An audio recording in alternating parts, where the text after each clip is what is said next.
Bismillahirrahmanirrahim. Assalamualaikum warahmatullahi wabarakatuh. Semangat pagi, semangat pagi, semangat pagi semuanya.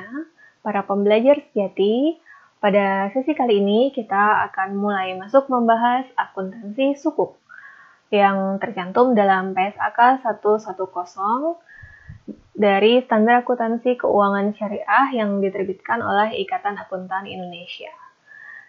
Nah, apa sih yang dimaksud dengan sukuk?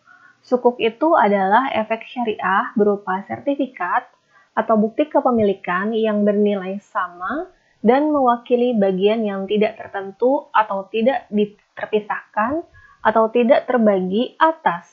Ada 5 hal. Yang pertama, aset berwujud tertentu. 2. Manfaat atas aset berwujud tertentu, baik yang sudah ada maupun yang akan ada, atau jasa yang sudah ada maupun yang akan ada, atau berupa aset proyek tertentu atau kegiatan investasi yang ditentukan. Jadi, 5 hal ini bisa dikatakan sebagai underlying asset atas penerbitan dari efek syariah berupa sukuk. Kemudian, jenis dari sukuk itu ada sukuk ijarah dan ada sukuk mudharabah. Untuk pengakuan dan pengukuran dari sukuk ijarah bagi penerbit ini maksudnya adalah pihak yang menerbitkan surat berharga berupa sukuk tersebut. Nah, kalau sukuk ijarah diakui saat entitas menjadi pihak yang terikat dengan ketentuan penerbitan sukuk ijarah. Kemudian diakui sebesar nilai nominal, disesuaikan dengan adanya kondisi premium atau diskonto, dan biaya transaksi terkait penerbitannya. Jika terjadi perbedaan nilai antara nilai nominal dan jumlah tercatat, maka perbedaan itu diamortisasi secara garis lurus selama jangka waktu sukuk ijarah. Amortisasi diakui sebagai beban penerbitan sukuk ijarah. Kemudian, kalau ada beban ijarah diakui saat terutang. Sementara kalau sukuk mudharabah diakui saat entitas menjadi pihak yang terikat dengan ketentuan penerbitan sukuk mudharabah, diakuinya sebesar nilai nominal. Kemudian, jika ada biaya transaksi, diakui terpisah dari sukuk mudharabah dan diamortisasi secara garis lurus selama jangka waktu sukuk mudharabah. Bagi hasil menjadi hak pemilik sukuk mudharabah, diakui sebagai pengurang pendapatan, bukan sebagai beban. Nah, ini adalah jenis dari sukuk, yaitu ada sukuk ijarah dan sukuk mudharabah.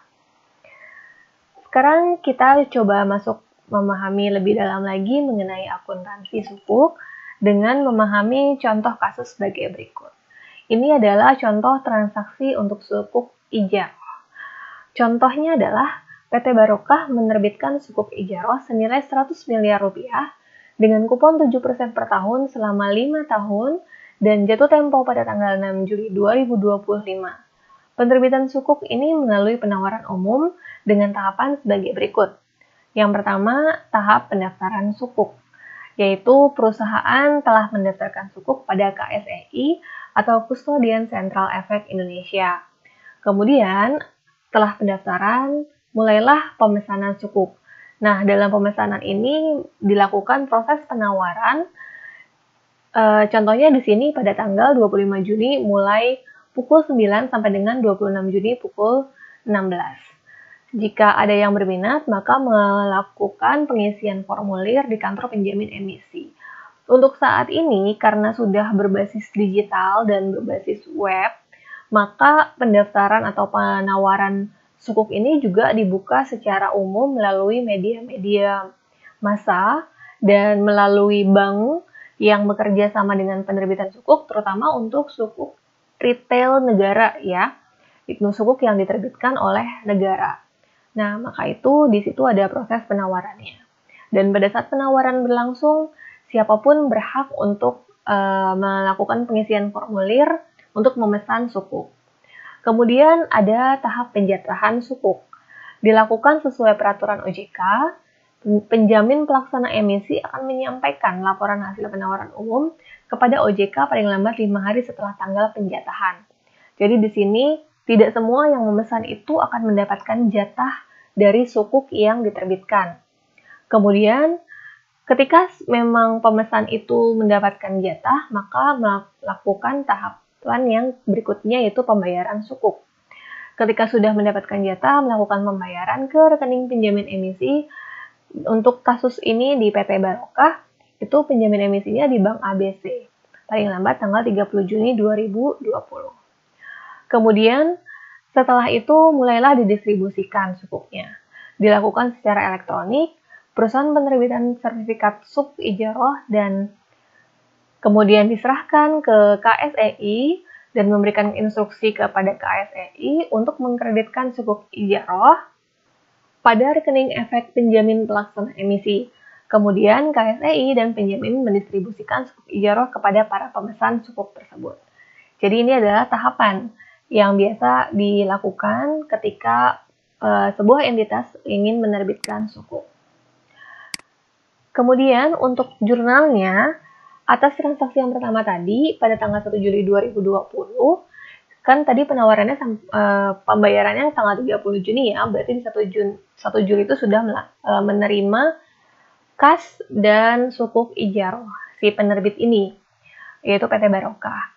Kas didebit dan kreditnya sukuk ijaroh senilai 100 miliar rupiah. Sebenarnya 100 miliar ini terdiri dari beberapa pemesan ya, karena tadi kan bisa dijual bebas dan bisa dibeli oleh siapapun. Kemudian pada tanggal 30 Juni 2025, ini ada kurang sedikit ya, jadi 30 Juni 2025, pada saat jatuh tempo sukuk berakhir, maka nantinya dia akan mendapatkan sukuk ijaroh di posisi debit dan kas di posisi kredit. Jadi sudah harus membayarkan kepada para pemesan atau pembeli sukuk tadi, gitu. Jadi membayarkannya. Nah, kemudian untuk contoh kedua, sama dengan contoh 1, namun kuponnya dibayarkan pada setiap tanggal 30 Juni. Hasil penerbitan sukuk ijaroh senilai 101 miliar dan biaya penerbitan sukuk ijarohnya senilai 1,5 miliar. Atas informasi tersebut, jurnalnya pada saat penerbitan adalah kas di debit senilai 99,5 miliar, kemudian di kreditnya adalah biaya penerbitan di debitnya ada biaya penerbitan 1,5 miliar, kemudian sukuk ijaroh 100 miliar, premiumnya 1 miliar. Nah, ini kan karena tadi hasil penerbitan sukuk ijarohnya 101 miliar. Sementara nilai nominalnya itu adalah 100 miliar, maka selisihnya dianggap sebagai premium 1 miliar. Kemudian ada biaya penerbitan di posisi debit, yaitu senilai 1,5 miliar. Nah, 101 dikurangin 1,5, hasilnya adalah 99,5 miliar rupiah yang diterima oleh PT Barokah. Kemudian, pada tanggal 31 Desember 2020, nah ini mencatat beban ijaroh dan liabilitas ijaroh atau utang ya, senilai 3,5 miliar. 3,5 miliar ini dari mana? Dari 7% kupon dikalikan 100 miliar nilai nominal kali 6/12 dari tanggal 1 Juli sampai 31 Desember 2020. Kemudian perlu mencatat amortisasi, yaitu beban penerbitan ijaroh 0,05 miliar, premium 0,1 dan biaya penerbitan di posisi kredit 0,15. Jadi yang diamortisasi di sini adalah yang pertama adalah premiumnya. Premiumnya tadi kan ada 1 miliar. Nah, ini untuk 5 tahun. 5 tahun, kemudian untuk dari periode 1 Juli sampai 31 Desember itu 6 bulan. Maka yang di jurnal di 31 Desember 2020 adalah 1 miliar dibagi 5 tahun kali 6/12, yaitu 0,1 miliar atau 100 juta rupiah. Untuk biaya penerbitan juga sama. Tadi biaya penerbitan yang dikeluarkan 1,5 miliar. Nah, perhitungannya juga sama, hasilnya adalah 0,15 miliar atau 150 juta rupiah. Nah, kemudian di sini di posisi debit selisihnya diakui sebagai beban penerbitan ijaroh senilai 0,05 miliar. Jadi ini selisihnya ya. Nah, atas jurnal tersebut dilakukan sama persis sampai untuk 31 Desember 2021 dan seterusnya gitu. Kemudian pada tanggal 30 Juni 2020 30 Juni 2021 di sini mencatat beban ijaroh dan liabilitas ijaroh itu juga sama. Kemudian beban penerbitan ijarohnya, premium dan biaya penerbitan juga sama seperti yang waktu 31 Desember. Dan jangan lupa ada pembayarannya, yaitu liabilitas ijaroh pada kas senilai 7 miliar. Karena yang diakui pada 1 Juli sampai 31 Desember waktu penyesuaian di 31 Desember adalah 3,5 miliar liabilitas ijarohnya. Kemudian di 30 Juni 2021 itu ada 3,5 miliar juga atas dari tanggal 1 Januari sampai 30 Juni. Sehingga yang dibayarkan liabilitas ijarohnya adalah 7 miliar. Yaitu di tanggal 30 Juni 2021. Nah, ini dilakukan jurnal seperti ini untuk periode tahun-tahun berikutnya juga. Oke, next di tanggal 30 Juni 2025, saat jatuh tempo berakhir, maka di sini PT Barokah harus mengembalikan sukuk ijarah tersebut kepada pembeli sukuknya dengan mendebit sukuk ijarah dan dikreditnya adalah kas senilai 100 miliar rupiah. Bagaimana mengenai penyajian? Dalam penyajian sukuk ijarah disajikan neto setelah dikurangi dengan biaya penerbitan, premium, dan diskonto. Ini di laporan posisi keuangan PT Barokah. Sukuk ijarah di awal itu 100 miliar. Kemudian dikurangi dengan biaya penerbitan 1,35 miliar. Nah, ini karena sudah diamortisasi tadi ya. Yang 1,5 miliar itu sudah diamortisasi 0,15 gitu. Kemudian ditambah dengan premium ya 0,90 miliar. Jadi totalnya di sini 99,55 miliar diakui di posisi liabilitas, yaitu dengan nama akun sukuk ijarah 99,55 miliar rupiah. Jadi sudah nilai netonya. Kemudian untuk sekarang kasus sukuk mudharabah. Sebagai contoh, tanggal 1 Januari 2018, PT Barokah menerbitkan sukuk mudharabah atas suatu proyek senilai 100 miliar rupiah dengan imbal hasil antara penerbit berbanding investor adalah 45/55. Diterbitkan dengan jangka waktu 5 tahun, bagi hasil dibayarkan setiap tanggal 1 Januari, biaya penerbitan sukuk yang dikeluarkan adalah 1 miliar, kemudian realisasi hasil proyek sebagai dasar pembagian imbal hasil untuk tahun 2018 sampai 2022 secara berturut-turut adalah 10 miliar ini untuk 2018, 2019 12 miliar, 2020 11 miliar, 2021 9 miliar, dan 2022 8 miliar rupiah. Nah, jurnal pada saat penerbitan adalah kas di debit senilai 99 miliar, biaya yang ditangguhkan 1 miliar ini adalah biaya penerbitan sukuk, itu diakuinya sebagai biaya yang ditangguhkan. Kemudian di posisi kreditnya adalah sukuk mudharabah senilai 100 miliar rupiah. Kemudian, pada tanggal 31 Desember 2018, dilakukan jurnal penyesuaian atas beban penerbitan dan pada biaya yang ditangguhkan, yaitu 1 miliar tadi untuk 5 tahun. Maka setelah 1 tahun itu adalah 0,20 miliar atau 200 juta rupiah. Kemudian, penerimaan kas berupa kas di debit dan di kreditnya adalah pendapatan serta liabilitas. Nah, ini karena ada imbal hasil.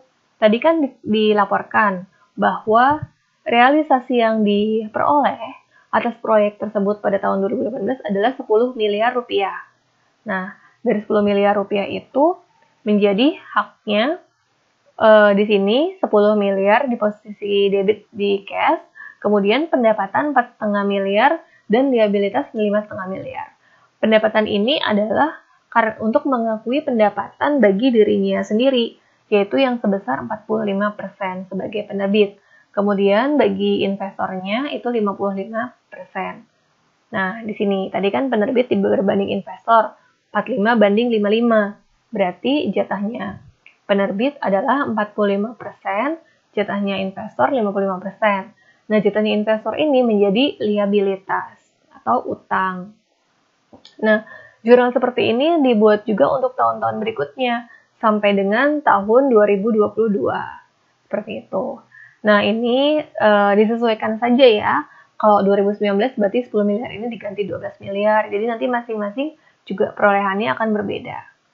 Kemudian di tanggal 1 Januari 2019 adalah saatnya membayarkan hak dari realisasi itu kepada investor, yaitu 5,5 miliar tadi.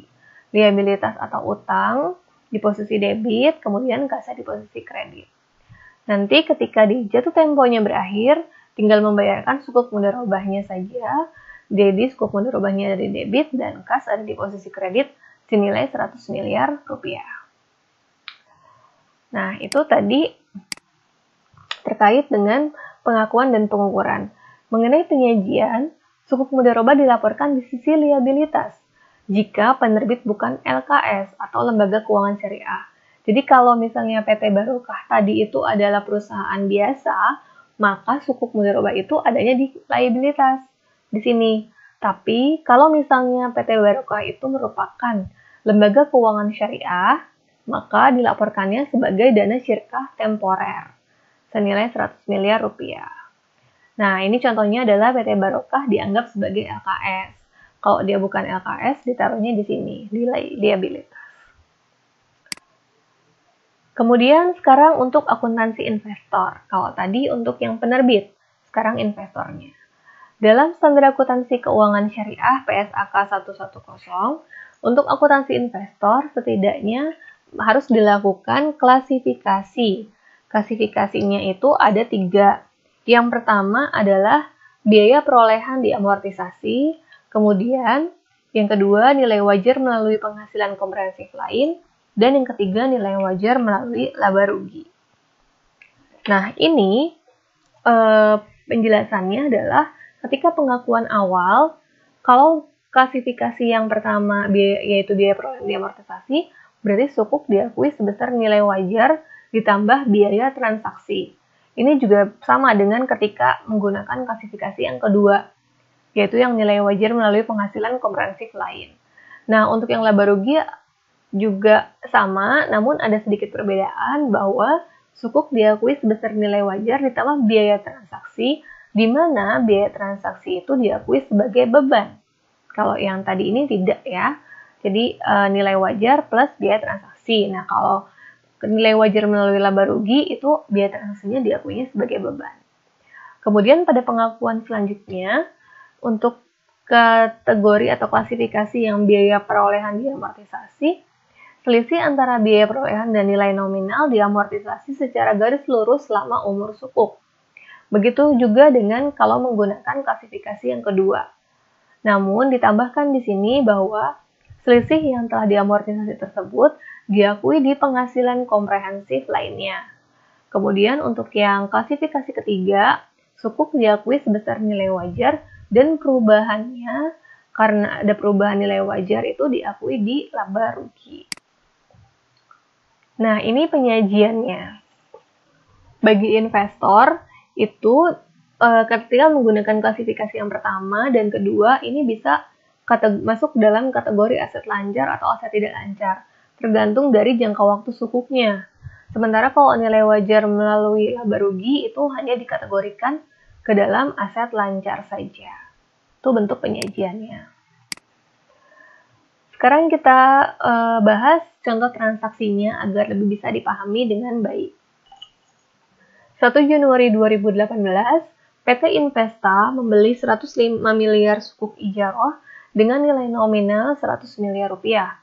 Tenornya selama 5 tahun, dengan kupon imbal hasil 10% per tahun yang dibayar tiap tanggal 31 Desember.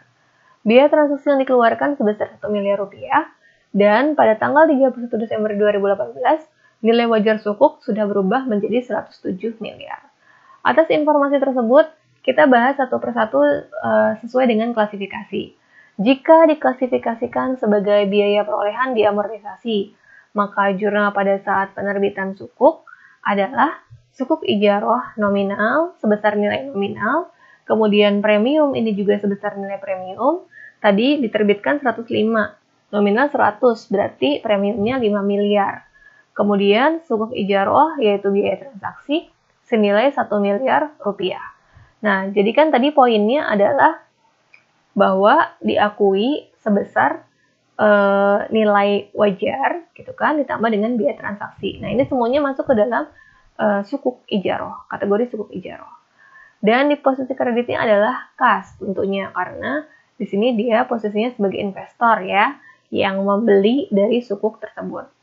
Kemudian pada tanggal 31 Desember 2018 dicatatlah untuk mendapatkan atas imbal hasil. Nah, tadi imbal hasilnya 10% per tahun. 10% dari 100 miliar, yaitu 10 miliar. Jadi dia mendapatkan cash sebesar 10 miliar. 10 miliar itu kita lakukan juga di sini pencatatan amortisasi untuk premium dan biaya transaksi. Tadi premiumnya 5 miliar untuk 5 tahun. Berarti 1 tahunnya adalah 1 miliar. Yang sukuk ijaroh atas biaya transaksi yaitu 1 miliar, kemudian dibagi 5 tahun menjadi 200 juta atau 0,20 miliar. Nah, sisanya inilah yang baru diperoleh atau diakui sebagai pendapatan. Gitu. Jadi ini kalau menggunakan klasifikasi biaya perolehan di amortisasi. Kemudian, kalau menggunakan nilai wajar, klasifikasi nilai wajar melalui penghasilan komprehensif lain. Untuk kategori jurnal pada tanggal 1 Januari 2018, ini tidak ada perbedaannya dengan klasifikasi yang pertama ya. Jadi sama saja. Nah, perbedaan yang kedua adalah perbedaannya terletak pada saat 31 Desember 2018. Kalau untuk mencatat pendapatannya itu juga masih sama dan untuk amortisasinya pun juga masih sama. Namun karena ini menggunakan klasifikasi nilai wajar melalui penghasilan komprehensif lain, maka tadi diinformasikan bahwa nilai wajar pada tanggal 31 Desember 2018 adalah 107 miliar gitu ya. Jadi di sini harus kita sesuaikan. Nah, berapa yang harus kita sesuaikan agar bisa tercapai 107 miliar? 107 miliar ini dikurangin 105 miliar dari nilai wajar yang pertama gitu ya di 1 Januari 2018. Kemudian ditambahkan dengan atas ini biaya transaksi yang sudah diamortisasi karena tadi ketentuannya seperti itu gitu. Jadi atas yang diamortisasi itu selisih nilai wajar, kemudian biaya transaksi yang sudah diamortisasi diakui sebagai penghasilan komprehensif lainnya. Nah, jadi makanya di sini ditambahkan dengan 0,20 miliar sehingga jurnalnya adalah sukuk, jadi menambah nilai sukuk ijarohnya yaitu perubahan nilai wajar sebesar 2,2 miliar, kemudian kreditnya adalah penghasilan komprehensif lain senilai 2,2 miliar. Tentunya ini nanti disajikan di laporan laba rugi komprehensif ya.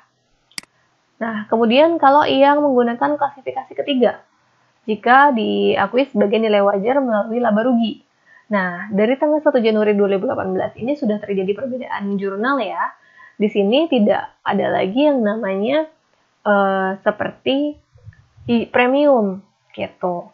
Jadi di sini langsung menjadi sukuk ijaroh sebesar nilai nominalnya dan dicatatnya sebesar nilai wajarnya 105 miliar. Kemudian tadi ketentuan yang sudah saya sampaikan di sebelumnya, di slide sebelumnya, bahwa biaya transaksi itu diakui sebagai beban, gitu ya, diakui sebagai beban. Maka di sini langsung dicatat sebagai beban transaksi, bukan menambah sukuk ijaroh, beda dengan yang dua klasifikasi tadi, gitu. Jadi ini langsung diakui sebagai beban. Kemudian kas ini sama seperti yang sebelumnya yaitu 106 miliar. Nah, 31 Desember 2018-nya, ketika mencatat adanya kupon yang diterima, ya sudah langsung hanya mencatat kas pada pendapatan saja. Tidak ada amortisasi-amortisasian, karena di awal transaksi pun juga dia tidak mencatat premium maupun biaya transaksinya gitu ya. Jadi di sini tidak ada amortisasi atas angka tersebut. Kemudian atas penyesuaian nilai wajar yang 107 miliar, cukup 107 dikurangi 105 miliar saja. Jadi yang di jurnal adalah 2 miliar rupiah, yaitu debit sukuk perubahan nilai wajar dan penghasilan komprehensif lain di posisi kredit. Nah, atas yang beban transaksinya tadi tidak perlu juga gitu, karena ketentuannya seperti itu. Jadi itu perbedaannya ya ketika kita menggunakan 3 klasifikasi tadi. Kemudian ini contoh yang berikutnya. Untuk transaksi mudharabah, sukuk mudharabah. Kalau tadi sukuk ijaroh. Nah, untuk sukuk mudharabah, contohnya di sini sama ya, nilainya 105 miliar. Kemudian nilai nominalnya juga sama, tenornya pun sama. Namun kalau tadi kan imbal hasilnya berupa kupon. Kalau di sini imbal hasilnya berupa nisbah bagi hasil, yaitu penerbit dibandingkan dengan investor 50-50. Dan dibayarkan tiap tanggal 3 Januari. Biaya transaksi yang dikeluarkan sebesar 1 miliar, ini sama. Kemudian pada tanggal 31 Desember nilai wajarnya pun juga sama dengan yang tadi. Nah, ada informasi tambahan nih. Tanggal 2 Januari 2019, penerbit sukuk mengumumkan realisasi hasil tahun 2018 sebesar 20 miliar. Gitu. Jadi ini diinformasikannya setelahnya gitu ya. Nah, kemudian untuk biaya perolehan yang diamortisasi. Ini klasifikasi yang pertama. Jurnalnya adalah ini sama seperti yang waktu sukuk ijaroh ya. Ada cuma namanya diganti jadi sukuk mudharabah. Terdiri dari yang nominal, premium, dan biaya transaksi.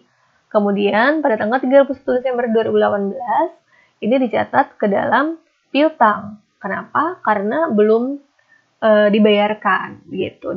Karena dia dibayarkannya pada tanggal 3 Januari. Karena ini 31 Desember harus dicatat, sudah menjadi haknya gitu ya. Jadi makanya di sini piutang. Kemudian sukuk mudharabahnya untuk yang premium dan biaya transaksi juga diamortisasi sama seperti yang metode di sukuk ijaroh tadi. Jadi 5 miliar dibagi 5 tahun dan yang untuk biaya transaksi 1 miliar dibagi 5 tahun. Selisihnya merupakan pendapatan 8,8 miliar. Kemudian untuk yang klasifikasi kedua, yaitu jika diakui dalam nilai wajar melalui penghasilan komprehensif lain. Jurnal yang pertama masih sama seperti yang metode klasifikasi pertama. Jurnal untuk yang 31 Desember pun juga masih sama, hanya saja tambahan, yaitu penyesuaian atas nilai wajar. Sukuk mudharabah, perubahan nilai wajar, dan penghasilan komprehensif lain senilai 2,2 miliar. Ini yang sama seperti yang sukuk ijaroh tadi ya, seperti itu. Nah, kemudian untuk yang kategori klasifikasi yang ketiga, yaitu nilai wajar melalui laba rugi. Nah, di sini pun juga hampir sama seperti yang sukuk ijaroh tadi. Cuma tinggal diganti saja jadi sukuk mudharabah. Sukuk mudharabah nominal sebesar nilai wajar yang pertama tadi 1 Januari 2018 yaitu 105 miliar. Kemudian biaya transaksinya diakuinya ke dalam beban transaksi sebesar 1 miliar, kemudian cash. Nah, kemudian di sini di tanggal 31 Desember 2018 mengakui sebagai piutang pada pendapatan sebesar 1 miliar, yaitu haknya dia tadi ya. Dari 20 miliar dia dapatnya 10 miliar gitu kan. Nah, kemudian sukuk untuk perubahan nilai wajar pun ini juga sama seperti yang di sukuk ijaroh tadi. Karena perubahannya 2 miliar, jadi yang di jurnal adalah 2 miliar. Dan diakui ke dalam penghasilan komprehensif lain di laba rugi. Nah, terima kasih atas atensinya. Demikian mengenai PSAK 110. Jika ada hal-hal yang keliru atau kurang berkenan, dapat mohon dimaafkan dan dapat dikoreksi atau dicek kembali langsung di standar akuntansi keuangannya. Nah, ini tadi referensi kasusnya saya peroleh dari website Ikatan Akuntan Indonesia mengenai modul dari ujian sertifikasi akuntansi syariah. Jadi bagi rekan-rekan yang tertarik untuk mendalami bidang akuntansi syariah dapat mengikuti ujian USAS, ujian sertifikasi akuntansi syariah, dan akan mendapatkan gelar sertifikasi akuntansi syariah atau SAS, dan itu diselenggarakan oleh IAI. Semoga sukses ke depannya, berkah untuk kita semua, salam sehat selalu. Wassalamualaikum warahmatullahi wabarakatuh.